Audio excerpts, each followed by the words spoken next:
Barchangizga assalomu alaykum, hurmatli YouTube tomoshabinlari hamda mening Telegram kanalimdagi jigarlarim. Yaxshimisizlar? Dam olish kunlar yaxshi o'tyaptimi? Foyda topdinglarmi bu haftani? Xo'sh jigarlar, bugun men sizlarga Fibonacci'ni golden zonalar haqida bo'ladi mavzu. Ya'ni batafsil ponni Fibonacci'ni golden zonalarini sizlarga aytib, sekretlarini ochib hamda realniy grafikda ponni ko'rsatib beraman. Birinchi o'rinda biz Fibonacci'ni nastroyka qilishimiz kerak. Xo'sh, Fibonacci'ni nastroykasi quyidagicha. Bemalol videoni to'xtatib screenshot ham qilib olishlaring mumkin.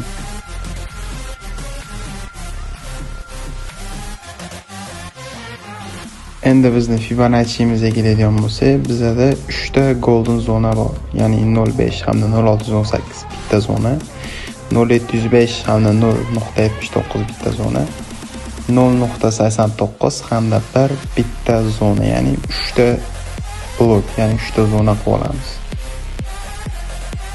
Misol uchun minimaldan maksimalga Fibonacci tortganimizda 3 ta golden zona belgilab olgandan keyin uchalasiga ham risk entry uchun limit joylashtiramiz. Bu joyda bitta narsani aytib ketdi. Ya'ni shoti kichkinalar uchun albatta stop loss qo'yilishi kerak. Ya'ni qanday stop loss qo'yilishi kerak? 0.5 hamda 0.618 zonaga bitta limit joylashtirdingizmi, stop lossi 0.705 zonada turishi kerak, ya'ni ikkinchi blokka. Ikkinchi blok birinchi stop loss oladi, ikkinchi blokka tep turib, o'sha darshi narx tepaga ketadi. Ikkinchi blokda stop lossi ham обязательно 0.89 zonada turishi kerak. Chunki stop loss oladi, 3-limitda oladida dalshi uchadi. Ya'ni bizda ikkita stop loss bo'ladi, to'g'ri, lekin bitta tek profit o'sha stop lossdagi zararni bemalol qoplab yopib ketadi. Agar shoti kattalar, riskdan cho'chimaydiganlar bemalol uchala limitni ham olib, keyinchalik tek profitgacha kutishi mumkin. Keyin yana bitta sekretni joyi bizda aniq qizil bilan belgilab qo'yilgan, ya'ni 0.236 zona bizga pastga qaytaruvchi, agar sell trendda bo'lsa ko'taruvchi zona bo'ladi. Ya'ni biz birinchi tek profitimiz 0.236 zonada, buy trendda, ikkinchi tek profitimiz 0 zonada hamda uchinchi tek profitimiz minus 0.27 zonada bo'ladi. Ya'ni 3 ta tek profitga bo'lib, o'zlaringni foydalardan kelib chiqqan holatda сделкаdan foyda qilib chiqasiz. Sell trendda ham xuddi shunaqa. Xo'sh, teoriyada ko'rib chiqadigan bo'lsak, bizda minimal hamda maksimal aniq va biz minimaldan maksimalga Fibonacci tortamiz va tortganimizdan keyin 3 ta golden zonani belgilaymiz. Odatda narx 0.5 zonadan reaksiya oladida, keyin 0.236 zonadan orqaga qaytib, ya'ni birinchi golden zonani stopni uratdi, ikkinchi golden zonadan reaksiya olib ketadi. Ya'ni polni full take profit olib beradi. Ikkinchi holat ham bor. Ikkinchi holat bo'lsa, aytdan ham jiddiy holatda ikkinchi golden zonani stop lossini urib, eng pastda 0.89 hamda 1 zonadan reaksiya oladi. Ya'ni o'rtada atkatda tepada likvidnost hosil bo'ladi va likvidnostni yig'ishtirish uchun ham tepaga ko'tariladi. Uchinchi holatda bo'lsa, to'g'ridan-to'g'ri 0.5 zonadan tepaga ko'tarilib ketish ehtimoli ham bor. Xo'sh, sell trendda ko'radigan bo'lsak, maksimaldan minimalga Fibonacci tortamiz va bizda kerakli bo'lgan 3 ta golden zonani belgilab limit joylashtirib chiqamiz hammasiga. Bitta ham aytganimdek xuddi shuna bo'lishi mumkin. Ya'ni birinchi 0.5 ham 0.618 zonadan reaksiya olib turib 0.236, ya'ni qaytaruvchi zonadan orqaga harakat qilib stopni urib ketishi mumkin. Endi bu yerda ham xuddi buy trendda risk qilib ko'rasizlar, tushuntirganimdek bo'ladi, просто sell trendda bo'ladi. Keyin shuni realniy grafikda ko'rib chiqamiz. Real grafikda uzoqlashmaymiz. Payshanba, juma kuni bo'lgan vaziyat. Bizda boss bor, minimal hamda maksimal aniq. Fibonacci tortdik. 0.5 zonadan bozor juda ham chiroyli yurib berdi. Ya'ni salkam 100 pips yurib berdi.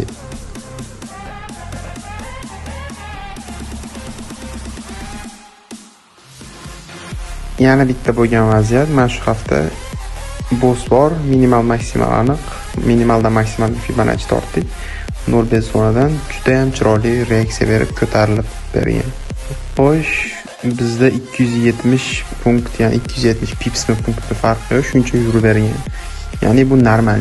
O'sha Yana bitta ajoyib vaziyat, cho'ch bor. Minimal va maksimalga Fibonacci tortamiz 0.5 zonadan, birinchi golden zonamizdan o'ta go'zal yuravergan hamda 250 punkt yuravergan. Ya'ni bu qancha bo'lgan? Ya'ni 24-aprel soat 2 da сделка ochganlaringda kech payt 8 da full take profit 270 punkt bo'lardi.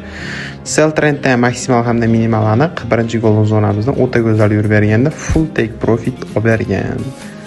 Stop loss olgan vaziyatlar ham bo'ladi. Misol uchun bitta boss bor, minimaldan maksimalga Fibonacci tortdik, stop loss oldi. Stop loss olgan bilan pastda ikkita chiroyli golden zonamizdan reaksiya oldi, full take profit olib bergan. Mana ko'rishinglar ham mumkin. Stop loss oladi, olmaydi emas, qachon oladi? Ya'ni struktura o'zgargandagina stop loss oladi. Va struktura o'zgargan taqdirda ham, yana struktura o'zgardimi? Yana boshqa bilan masalan sell trendda ketyapti, maksimal minimalga Fibonacci tortyapsizlar. Endi struktura buy trendga o'zgardi, ya'ni polni stop losslarni urdi. Endi hech qisi yo'q. Endi bizda maksimal kuchsiz bo'ladi-da, minimaldan maksimalga Fibonacci tortib, o'sha golden zonalarni qo'llab ishlayveramiz bemalol. Yana bitta sekretni joyi Fibonacci'da tasdiq olib kirsak ham bo'ladi. Ya'ni qanday? Misol uchun biz birinchi Fibo buy zonamizga keldi. Bozor impuls bilan tushdi. Korreksiya oldi, yana qaytib tushdi va boss bo'ldi, ya'ni cho'ch bo'ldi, struktura o'zgardi. Endi o'sha dozda minimaldan maksimalga Fibonacci tortamiz hamda golden zonalarimizni belgilab limit joylashtiramiz. Ya'ni bu yerda ishlaganman men. Va qarabsizki, full take profit olib bergan bizga. Keling shu Fiboni golden zonasidan reaksiya olganda tasdiq bilan kirishdi, teoriyada ham ko'rsatib beraman. Xo'sh, bizdan minimaldan maksimalga ko'tarildi va qaytyapti, birinchi golden zonamizga keldi. Ya'ni bu struktura M15 time frame'da. Xo'sh, endi bizda nima qiziq? Ya'ni reaksiya olishi qiziq. Ya'ni M15 da golden zonamizga kelganda reaksiya oladigan joy reaksiya olarmikan yo'qmi? Shu narsa qiziq. Biz reski M5 dan M3 time frame'ga o'tamiz yo M5, M3, M1 o'zining xohishlariga qarab. Narx impuls korreksiya qiladi, hamda cho'ch qiladi. Ya'ni o'sha struktura o'zgaradi golden zonadan. Va minimaldan maksimalga Fibonacci tortamiz va bizga o'sha kerakli bo'lgan o'sha golden zonalar belgilab, sekin buy limit ochamiz. Va tasdiq bilan kirganimiz uchun bemalol risk entry qilsangiz bo'ladi. Ko'proq risk qilsangiz bo'ladi. Bu YouTube'ga chiqargan birinchi video, o'shaning uchun montajja chiroyli bo'lmagan. Muhimi sizlarga tushunarli bo'ldi deb o'ylayman. Xo'sh, bizda Telegram kanal bor. YouTube kanalni biosiga qo'yib qo'yaman yo kommentariyaga ham qadab qo'yaman. Yo'qsa videoni pastdagi tag qismi bo'ladi, o'sha yerga tushsalaring ham Telegram kanal bo'ladi. O'tib obuna bo'lib qo'yamiz. Chunki polni tekin signallar o'sha yerda bir kunda kamida 3-4 soat efir, jonli savdolar hammasi Telegram kanalimizda.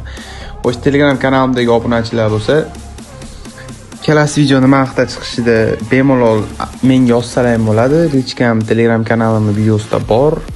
O'shanga qarab sizlar savdolaringda nima qiynayotgan bo'lsa, xohlasalar lichkamga, xohlasalar mana shu videoni kommentariyasiga yozsalaring, kelasi video shu haqida bo'ladi. Ya'ni shu qiynalgan joylarni polni o'zim video qilib tushuntirib beraman. Xudo xolasa keyingi videodan chiroyliroq montaj qilishga harakat qilaman. Buguncha chiroyli montaj qildim. Sizlar bilan qisqa vaqt ichida, salkam 10 minut ichida aza bo'ldi. Kelasi foydali videolarda ko'rishguncha xayr.